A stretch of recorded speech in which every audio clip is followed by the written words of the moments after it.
샬롬.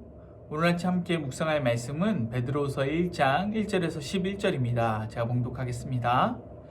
예수 그리스도의 종이며 사도인 시몬 베드로는 우리 하나님과 구주 예수 그리스도의 의를 힘입어 동일하게 보배로운 믿음을 우리와 함께 받은 자들에게 편지하노니, 하나님과 우리 주 예수를 알므로 은혜와 평강이 너희에게 더욱 많을지어다. 그의 신기한 능력으로 생명과 경건에 속한 모든 것을 우리에게 주셨으니, 이는 자기의 영광과 덕으로서 우리를 부르신 이를 알므로 말미암음이라. 이로써 그 보배롭고 지극히 큰 약속을 우리에게 주사, 이 약속으로 말미암아 너희가 정욕 때문에 세상에서 썩어질 것을 피하여 신성한 성품에 참여하는 자가 되게 하려 하셨느니라. 그러므로 너희가 더욱 힘써 너희 믿음의 덕을, 덕의 지식을, 지식의 절제를, 절제의 인내를, 인내의 경건을, 경건의 형제 우애를, 형제 우애의 사랑을 더하라. 이런 것이 너희에게 있어 흡족한즉 너희로 우리 주 예수 그리스도를 알기에 게으르지 않고 열매 없는 자가 되지 않게 하려니와, 이런 것이 없는 자는 맹인이라 멀리 보지 못하고 그의 옛죄가 깨끗하게 된 것을 잊었느니라. 그러므로 형제들아, 더욱 힘써 너희 부르심과 택하심을 굳게 하라. 너희가 이것을 행한즉 언제든지 실족하지 아니하리라. 이같이 하면 우리 주 곧 구주 예수 그리스도의 영원한 나라에 들어감을 넉넉히 너희에게 주시리라. 아멘. 오늘 말씀 1절 보면 베드로 사도가 그리스도의 의를 힘입어 동일하게 보배로운 믿음을 우리와 함께 받은 자에게 편지한다, 이렇게 되어 있습니다. 오늘이 이 방송 나가는 날짜로 생각하면 22일인데요. 3일 후인 25일이 되면 성탄절이고 그날 세례식이 있습니다. 그래서 세례식은 그리스도의 의를 힘입어서 동일하게 보배로운 믿음을 갖게 되었다라는 표가 되겠죠. 그래서 우리가 구원을 받았다면 오늘 우리가 읽은 본문 3절에 있는 신기한 능력으로 생명과 경건에 속한 모든 것을 받았다라고 되어 있습니다. 그래서 우리가 생명과 경건에 속한 모든 것을 받았고, 이를 통해서 우리는 신성한 성품이라는 것을 갖게 되었습니다. 그것이 무엇이죠? 그것이 바로 오늘 본문에 나온 믿음의 덕을, 덕의 지식을, 지식의 절제를, 절제의 인내를, 인내의 경건을, 경건의 형제 우애를, 형제 우애의 사랑을 더하는 것이 되는 것입니다.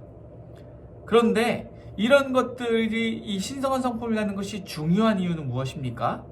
바로 이것이 그리스도를 알기에 게으르지 않고 열매 없는 자가 되지 않기 위해 필요한 것이기 때문입니다. 여러분, 우리가 흔히 착각을 하고 오해를 하는 것이 무엇입니까? 바로 우리의 신앙생활이 지식의 영역에 있다고 착각하는 것입니다. 25일 성탄절에 세례식이 있을 뿐만 아니라 27일에는 주일에 유아 세례식도 있습니다.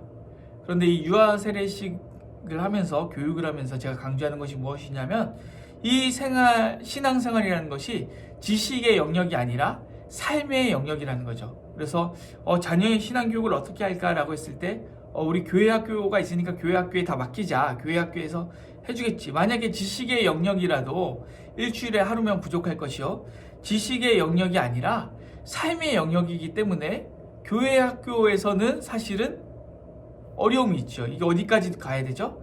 가정생활에서 이 신앙생활의 이 전수가 이루어져야 되는 거죠. 왜 그러냐면 이것이 지식의 영역이 아니라 삶의 영역이기 때문입니다.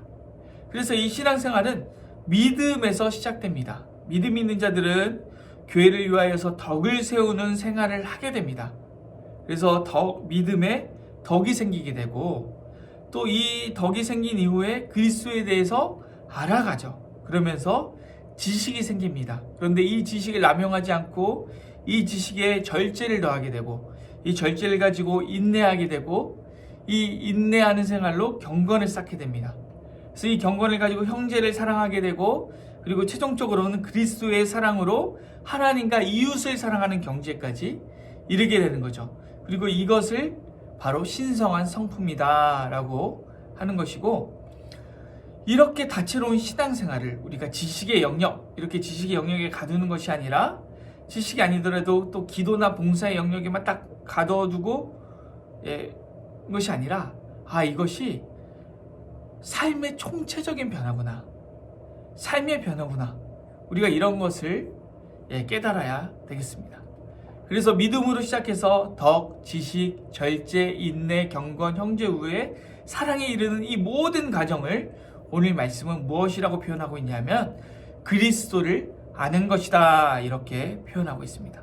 그래서 그리스도를 아는 것은 지식의 영역이 아니라 우리의 모든 삶에 열매 맺는 삶의 열매구나.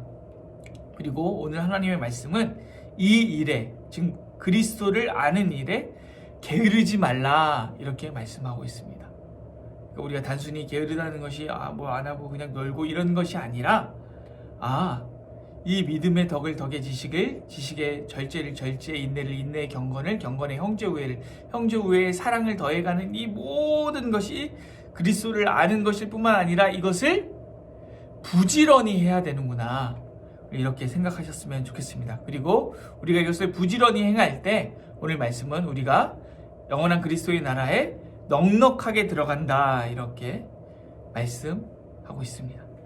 오늘 우리의 신앙은 가끔 보면 턱걸이 신앙 같이 느껴질 때가 있습니다. 천국에 합격만 하면 되지, 지옥에만 안 가면 되지, 이런 턱걸이 신앙인 거죠. 근데 이 턱걸이 신앙 참 너무 비루한 신앙 아닙니까? 꼭 그렇게 턱걸이 신앙을 해야 될까요?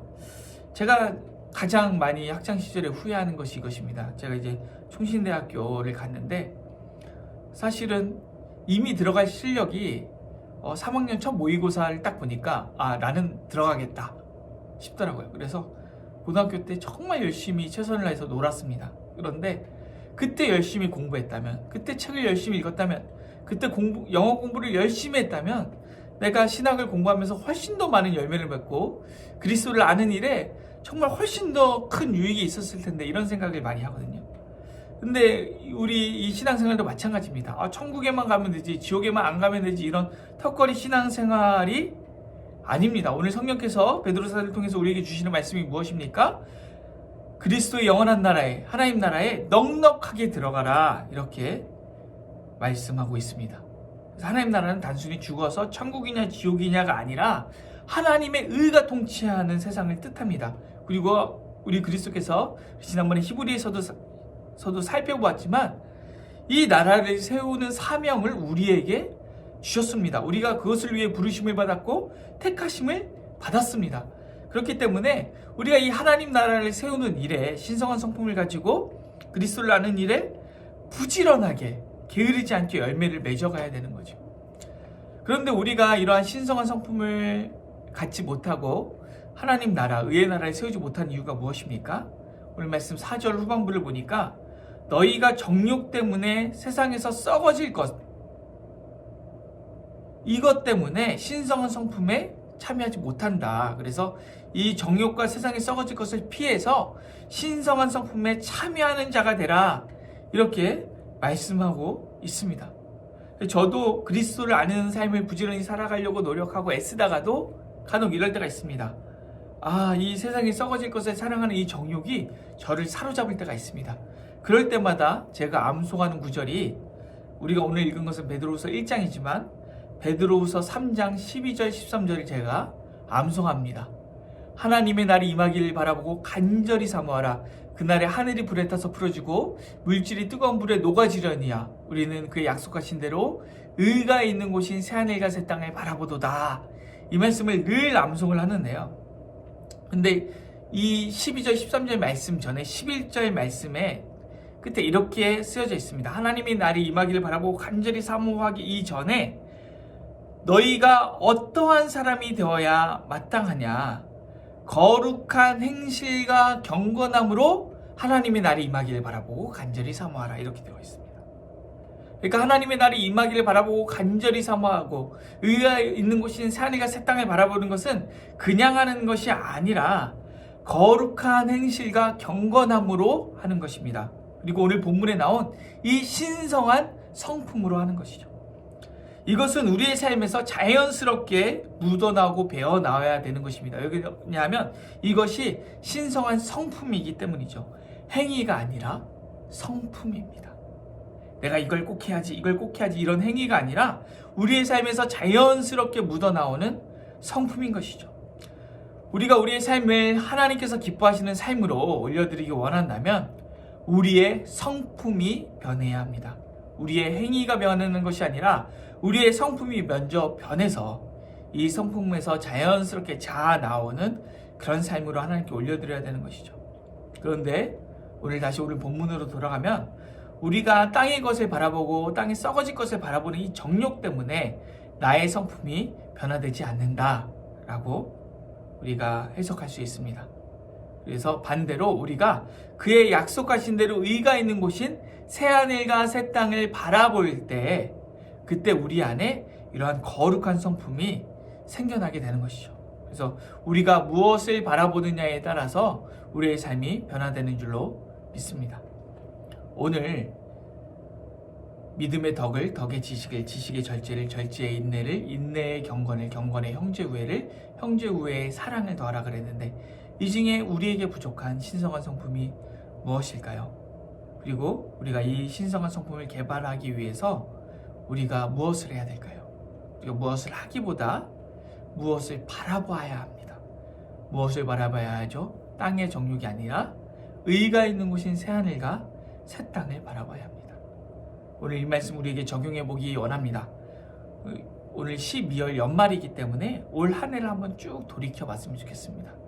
우리 2020년 한 해 돌아볼 때 우리는 무엇을 바라보고 살았습니까? 땅을 바라보고 사셨습니까? 아니면 하늘을 바라보고 사셨습니까?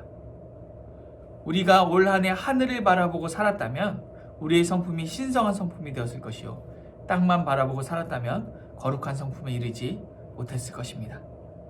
우리가 지난 한 해 한번 점검해보고 내년 한 해는 거룩한 성품을 이루기 위해서 우리가 바라봐야 할 하늘의 목표를 한번 정해보는 그런 시간 되었으면 좋겠습니다. 제가 잠시 기도하겠습니다.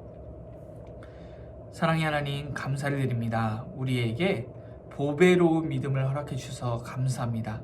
그래서 신성한 성품을 능히 가질 수 있는 존재로 우리를 변화시켜 주셔서 감사합니다. 그런데 하나님, 우리가 이 귀한 보배로운 믿음을 가지고도 땅만 바라보며 살았습니다. 이제 땅만 바라보는 것이 아니라 의가 있는 곳인 새하늘과 새 땅을 바라보고 이 보배로운 믿음의 덕을, 덕의 지식을, 지식의 절제를, 절제의 인내를, 인내의 형제우애를, 형제우애의 사랑을 더하여서 그리스도의 영원한 나라에 넉넉하게 들어갈 수 있도록 역사하여 주시옵소서. 감사를 드리며 예수님의 이름으로 기도드립니다. 아멘. 네, 오늘 도구기도는 필리핀 현지인 사역자 아카데미 PTA 설립가 이희성 선교사님 가정을 위하여서 기도하겠습니다. 이희성 이슬기 선교사님 가정을 위해서 기도하시고 또 PTA 아카데미 그리고 선교센터 건축 잘 이루어질 수 있도록 기도해 주셨으면 좋겠습니다. 그리고 이어서 기도하실 때 우리 담임 목사님 목 건강을 위하여서, 그리고 교회 여러 한우분들을 위하여서, 또 어려운 가운데 있는 교우들과 이웃들을 위하여서, 그리고 코로나 지역 감염이 굉장히 심해지고 있는데 코로나 극복을 위하여서 기도하시고 또 각자의 개인 기도 제목을 가지고 기도하셨으면 좋겠습니다. 기도하시겠습니다.